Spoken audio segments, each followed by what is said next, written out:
ഫലാ തലൂമൂനി, നിങ്ങൾ എന്നെ ആക്ഷേപിക്കണ്ട, വലൂമു അംഫുസക്കും, നിങ്ങൾ നിങ്ങളെ തന്നെ ആക്ഷേപിച്ചാൽ മതി. നിങ്ങൾ ഒരിക്കലും എന്നെ സഹായത്തിന് വിളിക്കണം, ഞാൻ നിങ്ങളെ സഹായത്തിന് വിളിക്കും.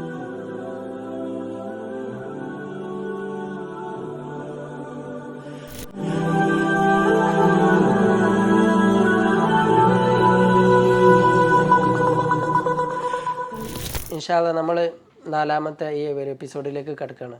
ഈ ഒരു എപ്പിസോഡ് നമ്മൾ ചർച്ച ചെയ്യാൻ ഉദ്ദേശിക്കുന്നത്, ആദം അലൈഹി സ്വലാത്തു വസ്സലാമിനോട് ആ ഒരു പഴം ഭക്ഷിക്കരുത് എന്ന് പറഞ്ഞു, ആ ഒരു അടുക്കരുത് എന്നാണ് പറഞ്ഞത്. പക്ഷേ ആദം അലൈഹി സ്വലാത്തു വസ്സലാം അത് കഴിച്ചു. ആദം അലൈഹി സ്വലാത്തു വസ്സലാമോട് ഒരു തെറ്റ് ചെയ്തോ അല്ലെങ്കിൽ ചെയ്തിട്ടില്ല? ഇത് നമ്മൾ ചർച്ച ചെയ്യുന്നത് എന്താണെന്ന് വെച്ചാൽ, ഇത് ലോകത്ത് ഒരു ലോങ് ഡിസ്കഷന് നടക്കുന്ന ഒരു സംഗതിയാണ്. ശരിക്കും ഈ ക്രിസ്ത്യാനിറ്റിയിലൊക്കെ വലിയൊരു ചർച്ച നടക്കുന്നതാണ്. ഒരു ഫസ്റ്റ് സിന്, ആദി പാപം എന്ന് പറയുന്ന ആ ഒരു അവരുടെ വലിയൊരു ചർച്ച നടക്കുന്ന ഒരു സംഗതിയാണ്. അപ്പോൾ ഈ ഇസ്ലാമിക ഗ്രന്ഥങ്ങളിൽ തന്നെ ഇതുമായി ബന്ധപ്പെട്ടുള്ള സുദീർഘമായിട്ടുള്ള ചർച്ച നമുക്ക് കാണാൻ സാധിക്കും. നമ്മൾ അഹ്ലുസുന്നയുടെ നമ്മുടെ ആഖീദ പ്രകാരം, നമ്മുടെ വിശ്വാസശാസ്ത്ര പ്രകാരം ഇതിലെന്താണ്, ഇതിൻ്റെ ഒരു റിയാലിറ്റി എന്താണ്, അത് ചെറിയ രീതിയിൽ പറയാൻ. പിന്നെ അതുപോലെ തന്നെ ആദം അലൈഹി സ്വലാത്തു വസ്സലാമിനെ പിശാചി പിഴപ്പിച്ചല്ലോ, അതുമായി ബന്ധപ്പെട്ടുള്ള കാര്യം കൂടി പറയാനാണ് നമ്മൾ ഈ ഒരു ക്ലാസ്സിൽ, ഈ ഒരു എപ്പിസോഡ് നമ്മൾക്കത് പറയാം. അള്ളാഹു അനുഗ്രഹിക്കട്ടെ. ഒന്നാമതായിട്ട് ഈ ഒരു ചർച്ചയിലേക്ക് കടക്കുന്നതിന് മുമ്പ് ഒരു ഹദീസ് നമുക്ക് പരിചയപ്പെടാം. ആ ഹദീത്തിൽ സഹീഹ് മുസ്ലിമൊക്കെ ഉദ്ധരിക്കുന്ന ഒരു ഹദീത്താണ്. അതിൽ ആദം അലൈഹി സ്വലാത്തു വസ്സലാമും അതുപോലെ തന്നെ മൂസ അലൈഹി സ്വലാത്തു വസ്സലാം ബർസഖിയായ ലോകത്ത് വെച്ചിട്ട് കണ്ടുമുട്ടുന്നുണ്ട്. അങ്ങനെ മൂസ അലൈഹി സ്വലാത്തു വസ്സലാം ആദം അലൈഹി സ്വലാത്തു വസ്സലാമിനോട് പറഞ്ഞു, നമ്മൾ നേരത്തെ പറഞ്ഞ നിങ്ങൾ അള്ളാഹു സുബ്ഹാനഹു വ തആല സ്വന്തം കരങ്ങൾ കൊണ്ട് സൃഷ്ടിച്ചു, അള്ളാഹു ആത്മാവൂതി മലക്കുകളോട് താങ്കൾക്ക് വേണ്ടി സുജൂദ് ചെയ്യാൻ വേണ്ടി കൽപ്പിച്ചു, സ്വർഗത്തിലേക്ക് പ്രവേശിപ്പിച്ചു. ഇങ്ങനെയൊക്കെ ആയിട്ടും നിങ്ങൾ എന്താണ് സ്വർഗത്തിൽ നിന്ന് പുറത്തു പോകുന്ന ഒരു സാഹചര്യം സൃഷ്ടിച്ചില്ലേ എന്ന് ആദം അലൈഹി സ്വലാത്തു വസ്സലാമിനെ നമുക്ക് വേണമെങ്കിൽ കുറ്റപ്പെടുത്തുന്ന ഭാഷയിൽ എന്ന് തന്നെ പറയാം. മൂസ അലൈഹി സ്വലാത്തു വസ്സലാം ആദം അലൈഹി സ്വലാത്തു വസ്സലാമിനോട് പറയാണ്, ബർസഖിയ ലോകത്ത് വെച്ചിട്ട്. അതിൻ്റെ റിയാലിറ്റി ഒന്നും നമുക്കറിയില്ല, അതായത് ഇങ്ങനെ ഒരു ഹദീത്ത് ഉണ്ട്. അപ്പോൾ ആദം അലൈഹി സ്വലാത്തു വസ്സലാം ചോദിക്കുന്നത്, താങ്കളൊരു പ്രവാചകരല്ലേ, അപ്പോൾ എന്നെ സൃഷ്ടിക്കുന്നതിന് മുമ്പേ ഭൂമിയിലേക്കാണ് എന്നെ സൃഷ്ടിച്ചത് എന്നെന്താണ് അല്ലാഹു സുബ്ഹാനഹു വ തആല പറയുന്നുണ്ട്. ഇങ്ങനത്തെ ഒരു കാര്യത്തിൽ, അങ്ങനെ ഭൂമിയിലേക്ക് വന്നതിൽ എന്നെ കുറ്റപ്പെടുത്തിയിട്ട് എന്താണ് കാര്യമെന്നാണ് മൂസ അലൈഹി സ്വലാത്തു വസ്സലാമിനോട് ആദം അലൈഹി സ്വലാത്തു വസ്സലാം പറയുന്നത്. ഈ ഒരു ഹദീസിൻ്റെ തുടർച്ചയിൽ നമ്മൾ ചില കാര്യങ്ങൾ മനസ്സിലാക്കേണ്ടത്, ആദം അലൈഹി സ്വലാത്തു വസ്സലാമിൻ്റെ പക്കൽ നിന്ന് ഒരിക്കലും എന്തായിട്ടില്ല, തെറ്റ് സംഭവിച്ചിട്ടില്ല. പിന്നെ ആദം അലൈഹി സ്വലാത്തു വസ്സലാമിനോട് നിങ്ങൾ അങ്ങോട്ട് അടുക്കരുത്, ആ ഒരു മരത്തിലേക്ക് അടുക്കരുത് എന്ന് പറയുകയും ചെയ്തു. എന്നാലാണെങ്കിൽ ആദം അലൈഹി സ്വലാത്തു വസ്സലാം അത് കഴിക്കുകയും ചെയ്തു. ഇത്രയും സംഭവിച്ചതാണല്ലോ, അപ്പം അത് തെറ്റല്ലേ? ഒരു സ്വാഭാവികമായിട്ടൊരു സംശയം ഉണ്ടല്ലോ. ഇവിടെ നമ്മൾ മനസ്സിലാക്കേണ്ടത്, ഈ ഒരു ഹറാമ്, തഹരീം, ചെയ്യരുത് എന്ന് പറയുന്നത്, ഒരു വിരോധം, ബാൻ ചെയ്യുന്നത് രണ്ടർത്ഥത്തിലാണ്. ഒന്ന്, അത് നമ്മൾ ഒരു സാങ്കേതിക ഭാഷയിൽ നഹി തൻസീഹ്, നഹി തഹരീം എന്നാണ് പറയുക. അത് ചെയ്യാതിരിക്കുന്നതാണ് ഉചിതം എന്ന് അവിടെ ഉണ്ടാവുള്ളൂ. ഉദാഹരണം പറയുകയാണെങ്കിൽ തൻസീഹിൻ്റെത് ചെയ്യാതിരിക്കുന്നതാണ് ഉചിതം. ഇപ്പോൾ നമ്മൾ ഒരു മലയാളത്തിൽ ഭാഷൻ്റെ ഒരു പരിമിതി, നമുക്ക് മലയാളത്തിൽ അങ്ങനെ അത് പറയാൻ പറ്റുള്ളൂ. ഇപ്പോൾ ഖുർആനിൽ പറയുന്നുണ്ട്, വലാ തുസഇർ ഖദ്ദക ലിന്നാസി വലാ തംശി ഫിൽ അർളി മർഹ ഇന്നല്ലാഹ ലാ യുഹിബ്ബു കുല്ല മുഖ്താലിൻ ഫഖൂർ. ഭൂമിയിൽ എന്താ പറയുക, തലയെടുപ്പോട് കൂടി വലിയ അഹങ്കാരത്തോടു കൂടി നടക്കരുത് എന്ന് പറയുന്നുണ്ട്. അപ്പോൾ ഒരാളങ്ങനെ നടക്കുകയാണെങ്കിൽ അതെന്തല്ല, അവന് നരകം, അതിന്റെ പേരിൽ അല്ലാഹു പണിഷ് ചെയ്യുന്നില്ല, നരകത്തിലേക്ക് കൊണ്ടുപോകും. ആ ഒരു തെറ്റല്ല അവിടെ അത് സംഭവിക്കുന്നത്. അത് തഹരീമും കൂടി പറഞ്ഞാൽ ഒന്നും കൂടി ബോധ്യപ്പെടും.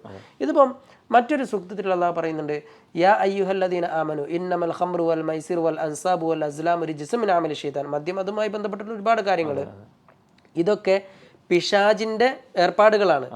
ഫജ്തനിബൂഹു ലഅല്ലക്കും തുഫ്ലിഹൂൻ. നിങ്ങൾ എന്താക്കണം, അത് പൂർണ്ണമായിട്ട് ഒഴിവാക്കണമെന്ന് പറയുന്നുണ്ട്. ഈ ഒരു വിരോധം, ഇത് ചെയ്യരുത് എന്ന് പറയുന്നത് എന്താണ്, തഹരീമിൻ്റെതാണ്. അത് ഹറാമാണ്. അത് നിങ്ങൾ വേണമെങ്കിൽ അത് ഒഴിവാക്കിയാൽ മതി എന്നുള്ള അർത്ഥത്തിലല്ല. അത് ഒഴിവാക്കിയിട്ടില്ലെങ്കിൽ എന്താകും, അള്ളാഹുവിന്റെ പക്കൽ നിന്ന് ശിക്ഷ ഉണ്ടാകും. എന്നാൽ ആദം അലൈഹി സ്വലാത്തു വസ്സലാമിനോട് അത് കഴിക്കരുത് എന്ന് തഹരീമിൻ്റെതല്ല, പിന്നെന്താണ്, തൻസീഹിൻ്റെതാണ്. അത് ഒഴിവാക്കുന്നതാണ് എന്ത്, ഉചിതം. ആ ഒരു രീതിയിൽ എന്താക്കേണ്ടതുള്ളൂ, നമ്മൾ മനസ്സിലാക്കേണ്ടതുള്ളൂ. അപ്പോൾ ആദം അലൈഹി സ്വലാത്തു വസ്സലാം അത് കഴിച്ചത് എന്തല്ല, ഒരു ഹറാമായിട്ടുള്ള ഒരു കാര്യം ചെയ്ത് നമുക്ക് ഒരിക്കലും എന്താക്കാൻ പറ്റില്ല. കുറ്റകരമായിട്ടുള്ള ഒരു കാര്യമല്ല, കുറ്റപ്പെടുത്തേണ്ട കാര്യമല്ല എന്താകുന്നത്. മാത്രമല്ല പിന്നെ അള്ളാഹു മുസബ്ബിബുൽ അസ്ബാബാണല്ലോ. തീർച്ചയായിട്ടും അങ്ങനെ ഒരു സംഭവം നടന്നാലേ പിന്നെ ആദം നബിയെ പിന്നെ ഭൂമിയിലേക്ക് കൊണ്ടുവരാൻ പറ്റുള്ളൂ. മാത്രമല്ല ഭൂമിയിൽ അള്ളാഹുവിന് ഇബാദത്ത് ചെയ്യുന്ന അള്ളാഹുവിന്റെ അടിമകളെ അതിലൂടെ അള്ളാഹുവിന് സൃഷ്ടിക്കാൻ സാധിക്കും. തീർച്ചയായും അത് പറഞ്ഞപ്പോഴാണ് നമ്മൾ എന്തിനിങ്ങനെയൊക്കെ ഉണ്ടാക്കി, അതൊരു ചോദ്യമാണ്. അപ്പോൾ ആദം അലൈഹിസ്സലാത്തു വസ്സലാമിനെ വൈദ് ഖാല റബ്ബുക ലിൽ മലായികത്തി ഇന്നി ജാഇലും ഫിൽ അർളി ഖലീഫ എന്നാണ് പറയുന്നത്. ഭൂമിയിൽ അള്ളാഹുവിന്റെ പ്രതിനിധി എന്നാണ്. അപ്പോൾ ഭൂമിയിലേക്ക് വേണ്ടിയിട്ടാണ് അള്ളാഹു സുബ്ഹാനഹു വ തആല സൃഷ്ടിച്ചത്. ആദം അലൈഹിസ്സലാത്തു വസ്സലാം മൂസ അലൈഹിസ്സലാത്തു വസ്സലാമിനോട് പറഞ്ഞതുപോലെ. അപ്പോൾ ഭൂമിയിലാണ് ആദം അലൈഹിസ്സലാത്തു വസ്സലാമിന് ജീവിക്കേണ്ടത്. അപ്പോൾ ഭൂമിയിൽ ജീവിക്കുന്ന സന്ദർഭത്തിൽ എന്തൊക്കെ കാര്യങ്ങൾ ശ്രദ്ധിക്കണം? പരമാവധി പിശാച് നിങ്ങളെ വഴി പിഴപ്പിക്കാനും നിങ്ങളെ പരാജയപ്പെടുത്താനും അവന്റെ കഴിവിന്റെ പരമാവധി അവൻ ശ്രമിച്ചുകൊണ്ടിരിക്കും. പക്ഷെ നിങ്ങൾ അത്തരം പ്രലോഭനങ്ങളിലൊന്നും വീഴരുത് എന്ന് അനുഭവത്തിന്റെ വെളിച്ചത്തിൽ എന്താക്കാണ് അള്ളാഹു സുബ്ഹാനഹു വ തആല ആദം അലൈഹിസ്സലാത്തു വസ്സലാമിന് പഠിപ്പിച്ചു കൊടുക്കുകയാണ് ചെയ്യുന്നത്. അതിലൂടെ ലോകത്തിന് ഒരു വലിയ പാഠവും കൂടി നൽകുകയാണ് അള്ളാഹു സുബ്ഹാനഹു വ തആല ചെയ്യുന്നത്. പിന്നെ നമ്മൾ മനസ്സിലാക്കേണ്ടത്, ഭൂമിയിലേക്ക് അള്ളാഹു സുബ്ഹാനഹു വ തആല ആദം അലൈഹിസ്സലാത്തു വസ്സലാമിനോട് പോകാൻ പറഞ്ഞല്ലോ. പിന്നെ ഖുൽനഹ്ബിതു മിൻഹാ ജമീഅ എന്നിട്ട് പറയുന്നത് ഫഇമ്മാ യഅതിയന്നകും മിന്നി ഹുദാ ഫമൻ തബിഅ ഹുദായ ഫലാ ഖൗഫുൻ അലൈഹിം വലാ ഹും യഹ്സനൂൻ. ഇവിടെ ഹുദ എന്ന് പറഞ്ഞാൽ പണ്ഡിതന്മാരൊക്കെ ഈ ഒരു ആയത്തിനെ, ഈ ഒരു സൂക്തത്തെ പുരസ്കരിച്ചുകൊണ്ട് പറയുന്ന ചർച്ചയിൽ പറയുന്നത്, ഭൂമിയിലെത്തിയതിന് ശേഷമാണ് തക്ലീഫ് ഉണ്ടാകുന്നത്. തക്ലീഫ് എന്ന് പറഞ്ഞാൽ നന്മ ചെയ്താൽ പ്രതിഫലവും തിന്മ ചെയ്താൽ ശിക്ഷയും ലഭിക്കുക എന്നുള്ളൊരു സാഹചര്യം ഉണ്ടാകുന്നത് എവിടെ എന്നതിന് ശേഷമാണ്? ഭൂമിയിൽ വന്നതിന് ശേഷമാണ്. അപ്പോൾ ഭൂമിയിൽ വരുന്നതിന് മുമ്പ് സ്വർഗലോകം ഒരിക്കലും എന്തല്ല, ദാറു തക്ലീഫ് അല്ല. ഇങ്ങനെ നന്മക്ക് പ്രതിഫലം തിന്മക്ക് ശിക്ഷ എന്നുള്ള ആ ഒരു സാഹചര്യം അല്ല സ്വർഗത്തിലുള്ളത്. അപ്പോൾ ഭൂമിയിൽ വന്നതിന് ശേഷമാണ് എന്താകുന്നത്? ഈ ഒരു തക്ലീഫ്, അള്ളാഹു സുബ്ഹാനഹു വ തആലയുടെ ഈ ഒരു കൽപ്പനകളൊക്കെ സംഭവിക്കുന്നത്. ഇതിനൊക്കെ അടിസ്ഥാനത്തിൽ ആദം അലൈഹിസ്സലാത്തു വസ്സലാം എന്താകുന്നില്ല, ഒരിക്കലും തെറ്റ് ചെയ്തിട്ടില്ല എന്നാണ് അഹ്ലുസുന്ന വൽ ജമാഅത്തിന്റെ അഭിപ്രായം. മാത്രമല്ല നിങ്ങൾ പറഞ്ഞ ഓതിയ ആയത്തുണ്ടല്ലോ, സത്യത്തിൽ തെറ്റ് ചെയ്ത് ഒരാളെ പുറത്താക്കുന്ന സമയത്ത് അങ്ങനെ ഒരു ഉപദേശം കൊടുക്കാൻ ഒരിക്കലും അവിടെ സാധ്യതയില്ല. അതേസമയം നേരത്തെ നമ്മൾ പറഞ്ഞതുപോലെ കുറ്റകരമല്ലാത്തൊരു കാര്യം ചെയ്ത് അവിടുന്ന് ഒരു സബബിന് വിധേയമായി വരുമ്പോൾ, ഉണ്ടാക്കിയ കാരണത്തിന് വിധേയമായി ആദം നബി വരുമ്പോൾ പറയുന്ന കാര്യമാണത്. ഹുദ, വെളിച്ചം, സന്മാർഗം നിങ്ങൾക്ക് വരും, അത് നിങ്ങൾ പിന്തുടരുകയാണെങ്കിൽ നിങ്ങൾക്ക് വിജയം ഉണ്ടാകും. ഒരു വഴി അവിടെ വഴി പറഞ്ഞു കൊടുത്തിട്ടാണ് ആദം നബിയെ പറഞ്ഞയക്കുന്നത്. ഇപ്പോൾ ആദം അലൈഹിസ്സലാത്തു വസ്സലാമിനെ കൊണ്ടുവന്നത് ഇതിലൂടെ എന്തൊക്കെ കാര്യങ്ങളാണ് പഠിപ്പിച്ചത്? ഇബ്ലീസ് എന്ന് പറയുന്നത് മനുഷ്യന്റെ ആജന്മ ശത്രുവാണ്. അത് അള്ളാഹു തന്നെ പറയുന്നുണ്ട്, ഖുൽനഹ്ബിതു ബഅദുകും ലിബഅദിൻ അദു. നിങ്ങൾ അവിടെ ഇബ്ലീസ് നിങ്ങൾക്ക് ശത്രുവാണ് എന്നാണ് പറയുന്നത്. പിന്നെ മാത്രമല്ല സൂറത്തുൽ ഫാത്തിർ അള്ളാഹു സുബ്ഹാനഹു വ തആല പറയുന്നുണ്ട്, ഇന്ന ശൈത്താന ലക്കും അദുവ്വുൻ ഫത്തഖിദൂഹു അദുവ്വ. പിശാച് നിങ്ങളുടെ ശത്രുവാണ്, അതോടൊപ്പം പിശാചിനെ നിങ്ങൾ ശത്രുവായിട്ട് തന്നെ ഗണിക്കുകയും ചെയ്യണമെന്ന് പറയുന്നുണ്ട്. അപ്പോൾ ഈ ഒരു കാര്യം അള്ളാഹു സുബ്ഹാനഹു വ തആല അനുഭവത്തിന്റെ വെളിച്ചത്തിൽ എക്സ്പീരിയൻസ് ചെയ്യിപ്പിച്ചു കൊടുക്കുകയാണെന്ത് ആദം അലൈഹിസ്സലാത്തു വസ്സലാമിനെ ചെയ്തത്. കാരണം അള്ളാഹു ഒരു മുഅ്മിൻ്റെ ഒരു പൊതു സ്വഭാവം എന്ന് പറയുന്നത് അൽ മുഅ്മിനു ഖിർറുൻ കരീമുൻ വൽ ഫാജിറു ഹിബ്ബുൻ ലഈമുൻ എന്ന് പറയുന്നുണ്ട്. മുഅ്മിൻ എന്ന് പറയുന്നത് അവൻ നിഷ്കളങ്കനാണ്, അവന് പെട്ടെന്ന് വഞ്ചിക്കാൻ സാധിക്കും. നേരെ മറിച്ച് ഫാജിർ എന്ന് പറഞ്ഞാൽ ചീത്ത വ്യക്തികൾ, അവരെന്താണ് എന്താ പറയുക, ഒരു ക്രൂക്കഡ് മെന്റാലിറ്റി എന്നൊക്കെ നമ്മൾ പറയല്ലോ, മറ്റുള്ളവരെ ഒരു കുരുട്ട് ബുദ്ധി, ആ രീതിയിലാണ് എന്താവുക, എപ്പോഴും കാര്യങ്ങളൊക്കെ നോക്കി നടക്കുക. അപ്പോൾ അവരെ അത്ര പെട്ടെന്ന് വഞ്ചിക്കാൻ പറ്റും. അപ്പോൾ മുഅ്മിനെ അള്ളാഹു സുബ്ഹാനഹു വ തആല കൃത്യമായിട്ടുള്ളൊരു ഗൈഡ് ലൈൻ കൊടുക്കുകയാണ്. ഒരിക്കലും നിങ്ങളെ വഞ്ചിക്കുന്ന ഒരു സാഹചര്യം ഉണ്ടാവരുത് എന്ന് മുഅ്മിന് അല്ലാഹു സുബ്ഹാനഹു വ തആല ഒരു ഗൈഡ് ലൈൻ കൊടുക്കുകയാണ് ചെയ്തത് ആദം അലൈഹിസ്സലാത്തു വസ്സലാമിന്. മാത്രമല്ല ഇബ്ലീസിന്റെ കണിയിൽ നിന്ന് രക്ഷപ്പെടാനുള്ള വഴികൾ റസൂലുള്ളാഹി തങ്ങൾ പഠിപ്പിച്ചിട്ടുണ്ട്. ഇവിടെ ചെറിയൊരു കാര്യം സൂചിപ്പിക്കുകയാണ്. ഇവിടെ എത്രത്തോളം എന്ന് വെച്ചാൽ ഇബ്ലീസിനെ കുറിച്ച് പറയുന്നത്, ഇബ്ലീസ് എല്ലാ സാഹചര്യത്തിലും എന്താക്കും, മനുഷ്യനെ പിഴപ്പിക്കാൻ ശ്രമിക്കും. സൂറത്തുൽ ആറാഫിൽ പറയുന്നുണ്ട്, സുമ്മ ലആതിയന്നഹും മിൻ ബൈനി ഐദീഹിം വമിൻ ഖൽഫിഹിം വഅൻ ഐമാനിഹിം വഅൻ ശമാഇലിഹിം. അഥവാ മുന്നിലൂടെയും പിന്നിലൂടെയും സൈഡിലൂടെയും രണ്ട് വശങ്ങളിലൂടെയൊക്കെ എന്താണ്, ഞാൻ അവരെ വന്ന് പിഴപ്പിക്കുമെന്താണ് ഇബ്ലീസ് പറയുന്നത്. അപ്പോൾ ഇത്രയും വലിയ രീതിയിൽ മനുഷ്യനോട് ശത്രുത വെച്ച് പുലർത്തുന്നവനാണ് ഇബ്ലീസ്. അപ്പോൾ അള്ളാഹു സുബ്ഹാനഹു വ തആല പറയാണ് പല രീതിയിൽ എന്താണ്, കാരണം അങ്ങനെയാണല്ലോ സത്യമായിട്ട് പറഞ്ഞതാണ് ചെയ്തത്. ഇങ്ങനെ പല രീതിയിൽ എന്താണ് ആളുകളെ പേപ്പിക്കുക എന്നുള്ളത് ജീവിത ദൗത്യമായിട്ട് ഇബ്ലീസ് പറയണം. അവിടെയും നോക്കണം, കാലഫബി ഇസ്സത്തിക. ഇബ്ലീസ് എന്താണ്? ഇബ്ലീസും അള്ളാഹുവിന്റെ ഇസ്സത്തിന്, അള്ളാഹുവിന്റെ ഇസ്സത്തും ജലാലത്തും വിശ്വസിക്കുന്നുണ്ട്. കാലഫബി ഇസ്സത്തിക ലഉഗ്വിയന്നഹും അജ്മഈൻ, ഇവരൊക്കെ വഴി പിഴപ്പിക്കും. എന്നിട്ട് പറയുന്നത് ഇല്ലാ ഇബാദക മിനൽ മുഖ്ലസീൻ, ഇഖ്ലാസുള്ള അള്ളാഹുവിന് മാത്രം, അള്ളാഹുവിന് വജഹ് മാത്രം ഉദ്ദേശിച്ച് ജീവിക്കുന്നവർക്ക് ഒരിക്കലും എന്താക്കാൻ പറ്റൂല, ഇബ്ലീസിന് വഴി പിഴപ്പിക്കാൻ സാധിക്കുകയില്ല. ബാക്കിയുള്ള എല്ലാവരെയും വഴി പിഴപ്പിക്കുമെന്നുള്ളത് ഇബ്ലീസ് തന്നെ ഒരു ജീവിത ദൗത്യമാക്കിയിട്ട് എന്താകുന്നുണ്ട്, സ്വീകരിക്കുന്നുണ്ട്. നിങ്ങളവിടെ പറഞ്ഞപ്പോൾ ഉമർ റളിയല്ലാഹുവിന്റെ ചരിത്രത്തിൽ കാണാം, ഉമർദാനെ പറ്റി പറയാറുണ്ട്, ഉമർ റളിയല്ലാഹു അൻഹുവിനെ പേടിച്ച് ഇബ്ലീസ് വഴിമാറി പോയിരുന്നതാണ്. തീർച്ചയായിട്ടും. അഥവാ ഉമർ റളിയല്ലാഹുവിന്റെ വഴിയിൽ പ്രവേശിച്ചു എന്ന് പറഞ്ഞാൽ ആ വഴിയിലൂടെ ഇബ്ലീസ് ഒരിക്കലും സഞ്ചരിക്കൂല, വഴിമാറി പോകുമായിരുന്നു. അതെ, കാരണം ഒരു എന്താ പറയുക, ഇല്ല ഇബാദക മിനൽ മുഖ്ലസീൻ എന്നുള്ളതിൻ്റെ ഒരു നിദർശനമാണിത്. ഇഖ്ലാസ് ഉള്ളവർ ഒരിക്കലും ഇബ്ലീസിനെ വഴി പിഴപ്പിക്കാൻ സാധിക്കില്ല. പിന്നെ മാത്രമല്ല നമ്മൾ വേറൊരു കാര്യം മനസ്സിലാക്കേണ്ടത്, ഇബ്ലീസിനെ തസീൻ ചെയ്യാനേ സാധിക്കും. നമ്മൾ കഴിഞ്ഞ എപ്പിസോഡിൽ ചർച്ച ചെയ്തെന്ന് തോന്നുന്നുണ്ട്. അലങ്കരിച്ച് കാണിച്ചു തരാനേ പറ്റുള്ളൂ, അല്ലാതെ ഒരിക്കലും നമ്മളെ നന്മയിൽ നിന്ന് കൈപ്പിടിച്ച് തിന്മയിലേക്ക് കൊണ്ടുപോകാനുള്ള കഴിവില്ല. അതും അല്ലാഹു സുബ്ഹാനഹു വ തആല സൂറത്ത് ഇബ്രാഹിമിൽ പറയുന്നുണ്ട്, വഖാല ശൈത്താനു ലമ്മാ ഖുദിയൽ അംറു ഇന്നല്ലാഹ വഅദകും വഅദൽ ഹഖ് വവഅദ്തുകും ഫഅഖ്ലഫ്തുകും വമാ കാന ലി അലൈക്കും മിൻ സുൽത്താനിൻ ഇല്ലാ അൻ ദഅഉതുകും ഫസ്തജബ്തും ലി.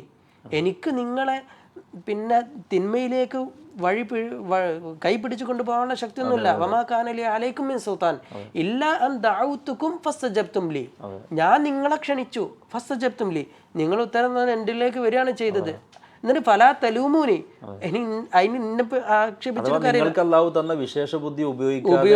ഉപയോഗിക്കാതെ ഞാൻ എന്തെങ്കിലും പറഞ്ഞപ്പോ നിങ്ങൾ എന്റെ കൂടെ വന്നതെന്ന് പറഞ്ഞിട്ട് എന്താണ് തെറ്റാണെന്ന് അന്ന് നമ്മളെന്താക്കും, കൈയൊഴിയുകയും ചെയ്യും. ഐ മീൻ മനുഷ്യ സമൂഹത്തെ കൈയൊഴിയും. അതുകൊണ്ടാണ് ഒരിക്കലും ഇബ്ലീസിനെ വിശ്വസിക്കരുത് എന്ന് പറയുന്നത്. എന്നിട്ട് ആ സൂക്തത്തിനെ തുടർന്ന് പറയുന്നത് ഫലാ തലൂമൂനി, നിങ്ങൾ എന്നെ ആക്ഷേപിക്കണ്ട, വലൂമു അംഫുസക്കും, നിങ്ങളെ തന്നെ ആക്ഷേപിച്ചാൽ മതി. മാ അന ബിമുസ്രിഖിക്കും വമാ അൻതും ബിമുസ്രിഖി, നിങ്ങൾ ഒരിക്കലും എന്നെ സഹായത്തിന് വിളിക്കണം, ഞാൻ നിങ്ങളെ സഹായത്തിന് വിളിക്കൂല. അപ്പോൾ ഇവിടുന്ന് പല കാര്യമാണ്, അതാണ് ഇതാണെന്നൊക്കെ വൈദ സയ്യന ലഹും ശൈത്താന അമാൽ എന്ന് പറഞ്ഞതുപോലെ ഓരോ തെറ്റ് ചെയ്യുന്നേരം അതൊക്കെ ഭയങ്കരമായിട്ട് ഗ്ലോറിഫൈ ചെയ്ത് കാണിച്ചു കൊടുക്കും. പക്ഷെ അവിടെ എത്തിയാൽ ഇബ്ലീസ് എന്താവുകയാണ് ചെയ്യുന്നത്, ഇതൊക്കെ കൈയൊഴിയുന്ന ഒരു സാഹചര്യമാണ് ഉണ്ടാകുന്നത്. അതുകൊണ്ട് ഒരിക്കലും എന്താവരുത്, ഇബ്ലീസിനെ വിശ്വസിക്കരുത് എന്നാണ് ഈ സൂക്തമൊക്കെ പറയുന്നത്. മാത്രവുമല്ല ഇബ്ലീസിനെ കുറിച്ച് പറയുന്നത് ഇന്ന ശൈത്താന യജ്രി മിൻ ഇബ്നി ആദമ മജ്റതം, രക്തമൊഴുകുന്ന സ്ഥലത്തിലൂടെയൊക്കെ എന്താണ് സഞ്ചരിക്കും. അത്രയധികം ഇബ്ലീസ് സാന്നിധ്യം ഉണ്ടാവും മനുഷ്യനിൽ, ഇബ്ലീസിന്റെ സാന്നിധ്യം ഉണ്ടാവും. അതിൽ നിന്നൊക്കെ എന്താണ് രക്ഷപ്പെടണമെന്നുണ്ടെങ്കിൽ അള്ളാഹുവിന്റെ ആ ഒരു കൃപാ കടാക്ഷം കൊണ്ട് മാത്രമേ. റസൂലുള്ളാഹി തങ്ങൾ ഒന്ന് രണ്ട് കാര്യങ്ങൾ പഠിപ്പിച്ചു തന്നിട്ടുണ്ട് ഇബ്ലീസിന്റെ പിന്നെ ഇതിൽ നിന്ന് രക്ഷപ്പെടാൻ വേണ്ടി. അഊദു ബില്ലാഹി സമീഉൽ അലീം മിനശ് ശൈത്വാനിർ റജീം, അത് പതിവ്. അതുപോലെ തന്നെ സൂറത്തുൽ ബഖറ ഓതുന്ന വീടുകളിൽ ശൈത്താന്റെ സാന്നിധ്യം ഉണ്ടാവില്ല എന്ന് പറയുന്നുണ്ട്. അതുപോലെ തന്നെ ഖുൽ ഹുവല്ലാഹു അഹദ്, അതുപോലെ തന്നെ ഖുൽ അഊദു റബ്ബിൽ ഫലക്, ഖുൽ അഊദു റബ്ബിൻ നാസ്, ഇതൊക്കെ നിങ്ങൾ രാവിലെയും വൈകുന്നേരവും 3 തവണ ഓതുകയാണെങ്കിൽ തീർച്ചയായും അധികം റിസ്ക് ഇല്ലാത്ത കാര്യമാണല്ലോ. എന്താണ് ഒരു മിനിറ്റ്, ലെസ് ദാൻ 1 മിനിറ്റ് അത്ര മതിയാവും. അപ്പൊ അത് രാവിലെയും വൈകുന്നേരവും നമ്മൾ ജോലിക്ക് പോകുന്നതിന് മുമ്പ്, ജോലി കഴിഞ്ഞ് വീട്ടിലേക്ക് പ്രവേശിക്കുന്ന സമയത്തൊക്കെ നമ്മൾ ചൊല്ലിക്കഴിഞ്ഞാൽ ഈ ഇബ്ലീസിൽ നിന്ന് നമുക്ക് അങ്ങനെയൊക്കെ ചെല്ലിയാലേ നമുക്ക് എന്താണ് ഈ ഇബ്ലീസിനെ ഒരു വഞ്ചനാത്മകമായിട്ടുള്ള നിലപാടിൽ നിന്ന് അല്ലെങ്കിൽ ആ ഒരു വഞ്ചനയിൽ നിന്ന് നമുക്ക് രക്ഷപ്പെടാൻ സാധിക്കും. അള്ളാഹു തൗഫീഖ് നൽകട്ടെ. ഇത്തരം കാര്യങ്ങളൊക്കെ ജീവിതത്തിൽ നിന്ന് നിർത്താൻ അള്ളാഹു തൗഫീഖ് നൽകട്ടെ. മാത്രമല്ല സൂറത്തുൽ കഹ്ഫിൽ അള്ളാഹു പറയുന്നുണ്ട്, നമ്മൾ മനസ്സിലെ വല്ലാതൊരു ടച്ചിങ് ആയിട്ടുള്ള ഒരു ആയത്താണ്. വൈദ് ഖുൽനാ ലിൽ മലായികത്തി ഇസ്ജുദൂ ലി ആദം ഫസജദൂ ഇല്ലാ ഇബ്ലീസ് കാന മിനൽ ജിന്നി ഫഫസഖ അൻ അംരി റബ്ബി അഫതത്തഖിദൂനഹു വദുർരിയ്യതഹു ഔലിയാഅ മിൻ ദൂനി വഹും ലക്കും അദു. നിങ്ങൾ ഇബ്ലീസിനാണോ കൂട്ടുകാരാക്കുന്നത്, എന്നെ അല്ലാതെ ഇബ്ലീസിനെയാണോ നിങ്ങൾ കൂട്ടുകാരാക്കുന്നത്? ഇബ്ലീസാണ് നിങ്ങളുടെ ശത്രു. അള്ളാഹു ചോദിക്കാണ്, നിങ്ങളുടെ ആജന്മ ശത്രുവായ ഇബ്ലീസിനെയാണോ നിങ്ങൾ കൂട്ടുകൂടുന്നത്, ഔലിയ ആക്കുന്നത്, കൂട്ടുകാരനാക്കുന്നത് എന്നെ കൂടാതെ എന്ന്. ഇതൊക്കെ വല്ലാത്തൊരു ചോദ്യമാണ്. അപ്പൊ ഇതിനു മുമ്പ് ഇത്രയും നമ്മൾ നേരത്തെ വിശദീകരിച്ച കാര്യങ്ങളൊക്കെ പറഞ്ഞതിന് ശേഷം എന്താണ് നമ്മൾ ഇബ്ലീസിനെ കൂട്ടുകൂടുകയാണെന്നുണ്ടെങ്കിൽ അങ്ങനെ ചോദിക്കുക. ഇതൊക്കെ നമ്മുടെ ശരിക്കും കണ്ണ് തുറപ്പിക്കേണ്ട ഒരു സൂക്തമാണ്. നമ്മളിപ്പോൾ ഒരു ആനുഷംഗികമായിട്ട് മറ്റൊരു കാര്യം സൂചിപ്പിക്കുകയാണ്. നമ്മൾ ഈ ഒരു ക്ലാസ്സിൻ്റെ ഇടയിൽ പരമാവധി ആയത്തുകൾ ഇങ്ങനെ പറയാൻ ഉദ്ദേശിക്കുന്നുണ്ട്. അത് സ്ക്രീനിൽ അത് കാണിക്കുകയും ചെയ്യും. കാരണം എന്താണെന്ന് വെച്ചാൽ ഇതൊക്കെ ഇങ്ങനെ 1, 2, 3 തവണ കേട്ടാലും കുഴപ്പമില്ല. കേൾക്കുന്ന ഈ ആയത്തുകളൊക്കെ നമ്മുടെ മനസ്സിൽ ഇങ്ങനെ വരുന്ന നേരം നമ്മളിങ്ങനെ ഖുർആൻ ഓതും. ഇത് സൂറത്തുൽ കഹ്ഫാണ്, നമ്മൾ നിരന്തരം വെള്ളിയാഴ്ച ഓതുന്നതാണ്. അപ്പോൾ ഇതൊക്കെ ഇങ്ങനെ മനസ്സിലേക്ക് വരുന്ന നേരം ആ ഒരു എന്താ പറയാ വരികൾ ജീവിക്കുന്നതായിട്ട് നമുക്ക് ബോധ്യപ്പെടും. അപ്പം സംഭവങ്ങളൊക്കെ നമ്മുടെ മനസ്സിലേക്ക് ഇങ്ങനെ വരും. അപ്പോഴാണ് ഇതൊക്കെ ഒരു ഹൈവി ആവുക, അല്ലെങ്കിൽ ഒരു ജീവിക്കുന്നതായിട്ട് നമുക്ക് ബോധ്യപ്പെടുക. അതിനാണ് നമ്മൾ നിരന്തരമായിട്ട് രാജ്യത്ത് മുഴുവനായിട്ട് തന്നെ പരമാവധി പാരായണം ചെയ്യാൻ വേണ്ടി ശ്രമിക്കുന്നത്. ഇത്രയാണ് ഇൻഷാ അല്ലാഹ് ഈ ഒരു എപ്പിസോഡ് നമ്മൾ പറയാൻ ഉദ്ദേശിക്കുന്നത്. ബാക്കി നമുക്ക് അടുത്ത എപ്പിസോഡിൽ പറയാം. അസ്സലാമു അലൈക്കും വറഹ്മത്തുള്ളാഹി വബറകാതുഹു.